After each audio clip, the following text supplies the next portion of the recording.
Hello, very good morning and welcome to Athavan newspaper highlights. Today Monday, 18th of July 2016. This is Edward Udedas, Navasagayam Pillai with the highlights of today's English newspapers. Firstly, let's have a look on the Daily Mirror. The main headline says, Delimitation report to be submitted on August 15.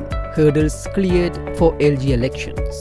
The committee finalized in sorting out discrepancies in the delimitation of electoral wards to conduct the next election.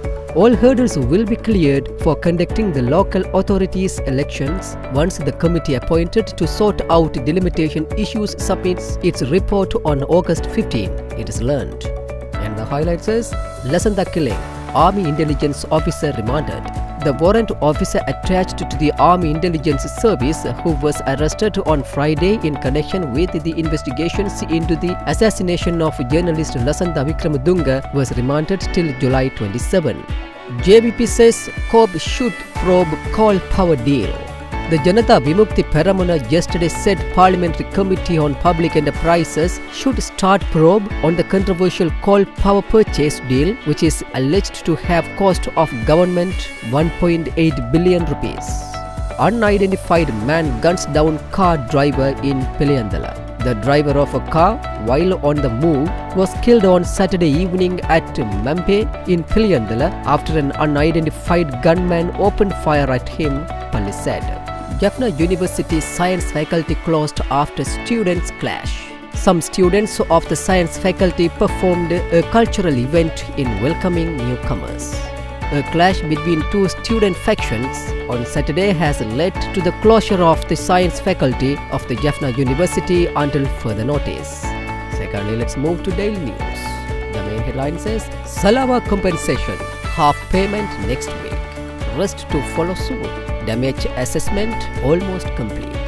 Finance Minister Ravi Karunanayake yesterday said that 90% of damage assessment to civilian property in the Salawa Army Camp fire has been concluded and compensation on the estimated damages will be paid to the victims starting next week. PM in Singapore on official visit.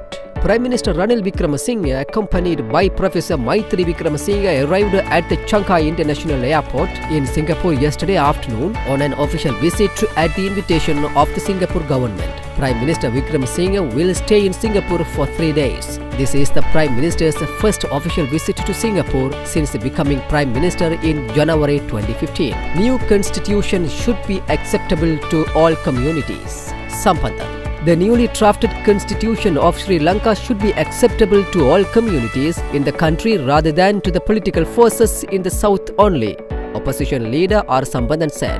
He was speaking to the media after presiding over a discussion held by Tamil National Alliance in Vavuniya. Students lost in 7 virgins found.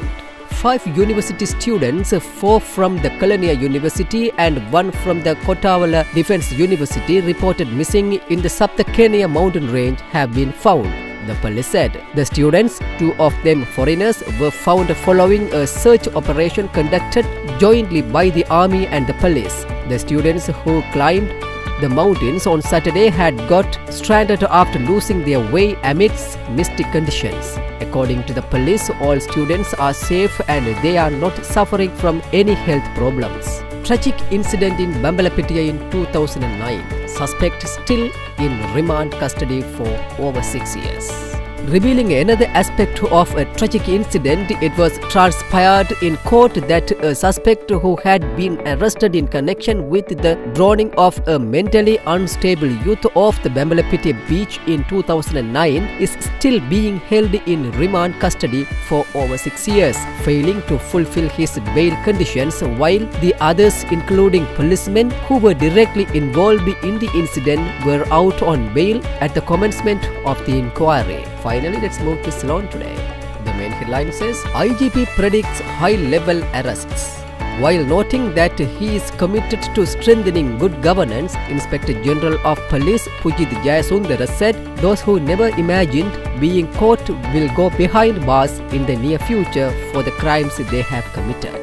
JVP condemns Jaffna clash. Janata Vimukti Peramuna leader Anura Kumara Dissanayake condemned the clash that took place in Jaffna and noted that students' movement must take a stand against such conflicts. Addressing a press briefing yesterday, he said the clash which took place at the Jaffna University was unfortunate and the government must take steps to mitigate racist conflicts. Racist conflicts must not be encouraged not only in universities but even any town or village. We are a country which suffered immensely due to racist politics. Second GTTI opens in Kilinochchi today. The second German Technical Training Institute GTTI built in Kilinochchi will be declared open by President Maithripala Sirisena today. The second German Technical Training Institute was built at a cost of €700 million.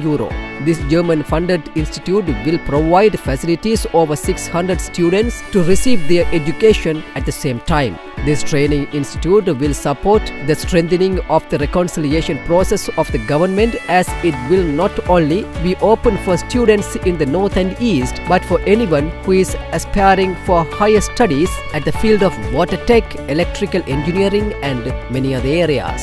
With that, let's come to an end of today's paper highlights. We will come with more news tomorrow morning. Thanks for listening to Athavan Newspaper Highlights.